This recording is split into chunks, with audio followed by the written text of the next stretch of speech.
नमस्कार। आकाशवाणी जयपुर अजमेर से प्रस्तुत हैं प्रादेशिक समाचार।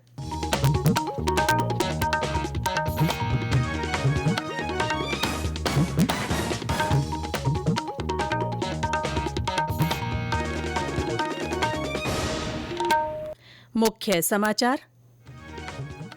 मुख्यमंत्री भजनलाल शर्मा ने प्रदेश की युवा पीढ़ी को गौरवशाली ऐतिहासिक विरासत से रूबरू कराने के लिए कार्य योजना बनाने के निर्देश दिए। वायु गुणवत्ता प्रबंधन आयोग ने दिल्ली और राष्ट्रीय राजधानी क्षेत्र के राज्यों से अवधि पार वाहनों को जब्त करने के लिए विशेष अभियान चलाने को कहा। केंद्रीय संस्कृति और पर्यटन मंत्री गजेंद्र सिंह शेखावत आज नई दिल्ली में उस्ताद बिस्मिल्लाह खां युवा पुरस्कार प्रदान करेंगे और झुंझुनूं में जिंदा व्यक्ति को मृत घोषित करने के मामले में राजकीय बीडीके अस्पताल के 3 चिकित्सा अधिकारी निलंबित।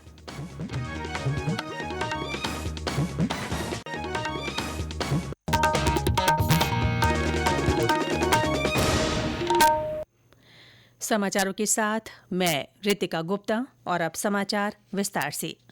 मुख्यमंत्री भजनलाल शर्मा ने प्रदेश की युवा पीढ़ी को गौरवशाली ऐतिहासिक विरासत से रूबरू कराने के लिए कार्य योजना बनाने के निर्देश दिए हैं। मुख्यमंत्री कार्यालय में कल पर्यटन, कला और संस्कृति विभाग की समीक्षा बैठक में उन्होंने अधिकारियों को ये निर्देश दिए। श्री शर्मा ने कहा कि जिला स्तर पर स्कूलों के विद्यार्थियों को क्षेत्रीय स्मारकों पर नियमित यात्राएं करवाई जाएं। उन्होंने राजस्थान पर्यटन विकास निगम की संपत्तियों की प्रभावी निगरानी करने के भी निर्देश दिए। मुख्यमंत्री ने कहा कि प्रदेश में जल्दी ही नई पर्यटन नीति लाई जाएगी। इससे राज्य में पर्यटन की गति को बढ़ावा मिलेगा और पर्यटन स्थलों पर आधारभूत सुविधाएं विकसित होंगी।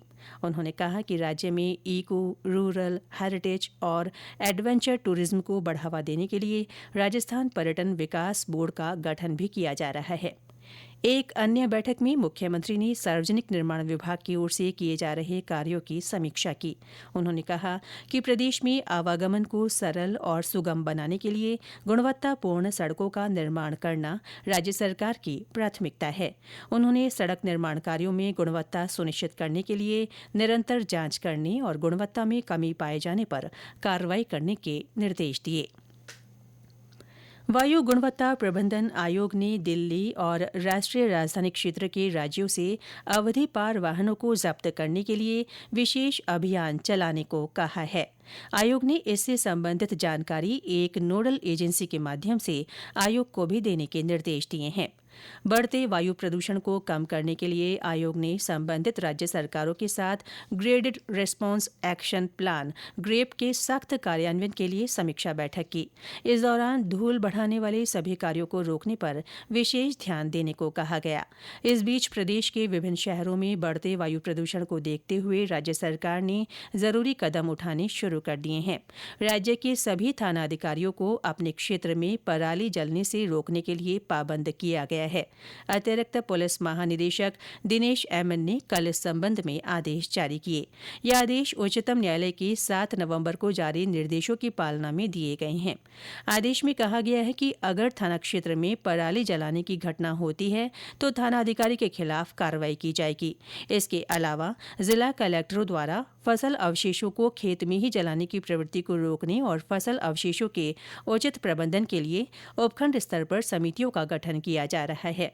हमारे भरतपुर संवाददाता ने बताया कि जिले में वायु प्रदूषण को रोकने के लिए प्रशासन की ओर से लगातार कदम उठाए जा रहे हैं। ग्रेप लागू करने के बाद भरतपुर एनसीआर में लगाई गई पाबंदी के बाद नगर निगम और रीको द्वारा लगातार शहर में पानी का छिड़काव कराया जा रहा है और रोड स्वीपर से सड़कों को भी साफ कराया जा रहा है। जिला कलेक्टर के निर्देश पर जिले में किसी भी तरह से कूड़े में आग लगाने पर पाबंदी लगा दी गई है। नगर निगम के साथ ही प्रदूषण विभाग के अधिकारी नजर बनाए हुए हैं। रीको क्षेत्र में प्रदूषण फैलाने वाले कारखानों को भी बंद करा दिया गया है। प्रदूषण नियंत्रण बोर्ड द्वारा उद्योगों का निरीक्षण भी किया जा रहा है और पालन नहीं करने वालों के खिलाफ भी कार्रवाई अमल में लाई जा रही है। प्रदूषण नियंत्रण बोर्ड द्वारा 7 स्टोन क्रेशर इकाइयों को भरतपुर में बंद करा दिया गया है और 12 जनरेटर शेड भी सील कर दिए गए हैं। ओपन बर्निंग व कंस्ट्रक्शन मटेरियल पर भी कार्रवाई करने के दिए गए निर्देशों की पालना में नगर निगम द्वारा कार्रवाई की जा रही है। शिव कुमार वशिष्ठ, आकाशवाणी समाचार, भरतपुर।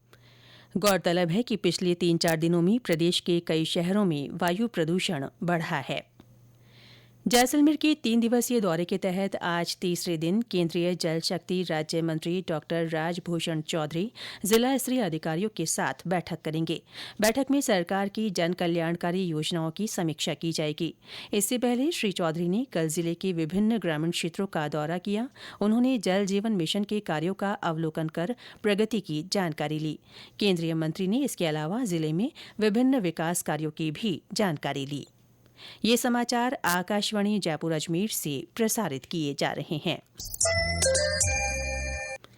केंद्रीय संस्कृति और पर्यटन मंत्री गजेंद्र सिंह शेखावत आज नई दिल्ली में एक समारोह में वर्ष 2022 और 2023 के लिए उस्ताद बिस्मिल्लाह खां युवा पुरस्कार प्रदान करेंगे। पुरस्कार प्राप्त करने वाले 82 युवा कलाकारों में प्रदेश से अंतर्राष्ट्रीय भपंग वादक यूसुफ खान भी शामिल हैं। यूसुफ खान ने 20 देशों में भपंग वादन की प्रस्तुति देकर अंतर्राष्ट्रीय स्तर पर इस कला को नई पहचान दिलाई है। संगीत नाटक अकादमी ने वर्ष 2006 में 40 वर्ष की आयु तक के कलाकारों के लिए भारत रत्न उस्ताद बिस्मिल्लाह खां के नाम पर इस पुरस्कार की शुरुआत की थी। पुरस्कार का उद्देश्य देश के संगीत, नृत्य, नाटक, लोक और आदिवासी कला रूपों और अन्य संबद्ध प्रदर्शन कला रूपों के क्षेत्र में युवा कलाकारों को प्रोत्साहित करना है। नई दिल्ली के प्रगति मैदान में चल रहे भारतीय अंतर्राष्ट्रीय व्यापार मेले में राजस्थानी मंडप में बड़ी संख्या में आगंतुक पहुंच रहे हैं। राजस्थानी व्यंजनों के स्वाद के लिए मंडप में लगे काउंटरों पर लोगों की भीड़ रही। मेला थीम के अनुसार राजस्थान पवेलियन में राजस्थान की प्रगति, नवाचार और सांस्कृतिक विरासत को दिखाने का प्रयास किया गया है। आगामी महीने में जयपुर में होने वाली राइजिंग राजस्थान समिट 2024 में निवेशकों की अधिक से अधिक भागीदारी सुनिश्चित करने के लिए भी पवेलियन में विशेष व्यवस्थाएं की गई हैं। केंद्र सरकार ने कर्मचारी भविष्य निधि संगठन से ये सुनिश्चित करने को कहा है कि आधार से जुड़ी ओटीपी के जरिए कर्मचारियों का यूनिवर्सल अकाउंट नंबर सक्रिय रहे। इसका उद्देश्य अधिकाधिक नियोक्ताओं और कर्मचारियों को इस साल के बजट में घोषित नियोजन आधारित आर्थिक प्रोत्साहन योजना का लाभ दिलाना है। पहले चरण में नियोक्ताओं को इस महीने की 30 तारीख तक सभी कर्मचारियों के लिए यूनिवर्सल अकाउंट नंबर सक्रिय करना होगा। दूसरे चरण में तस्वीर और बायोमेट्रिक विवरण की पुष्टि की जाएगी। इससे कर्मचारियों को पैसा निकालने या ट्रांसफर करने की ऑनलाइन सुविधा मिलेगी और भविष्य निधि खातों का प्रभावी प्रबंधन किया जा सकेगा। झुंझुनू के राजकीय बीडीके अस्पताल की आपातकालीन इकाई में एक जिंदा व्यक्ति को मृत घोषित करने की लापरवाही सामने आने के बाद जिला कलेक्टर की अनुशंसा पर अस्पताल के पीएमओ डॉक्टर संदीप पचार, डॉक्टर योगेश कुमार झाकड़ और डॉक्टर नवनीत मील को निलंबित कर दिया गया है। गौरतलब है कि एक व्यक्ति की तबीयत बिगड़ने पर उसका अस्पताल में इलाज शुरू किया गया। बाद में डॉक्टरों ने उसे मृत घोषित कर दिया। शमशान घाट में दाह संस्कार के दौरान व्यक्ति की सांसें चलने लगी। इसके बाद उसे फिर अस्पताल में आईसीयू में भर्ती कराया गया। कलेक्टर ने पूरे मामले की जांच के लिए समिति गठित की है। भीलवाड़ा की अद्विका शर्मा ने राष्ट्रीय बैडमिंटन प्रतियोगिता में स्वर्ण पदक हासिल किया है।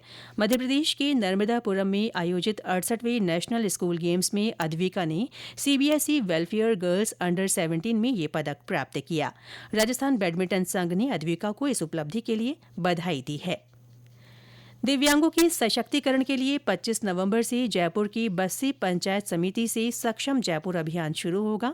अभियान के तहत शिविर लगाकर दिव्यांगों का चिन्हीकरण, स्वावलंबन पोर्टल पर प्रमाण पत्र और यूडीआईडी कार्ड बनाने, सरकारी योजनाओं के लाभ दिलाने और अंग उपकरण वितरण के लिए चिकित्सकों द्वारा जांच की जाएगी।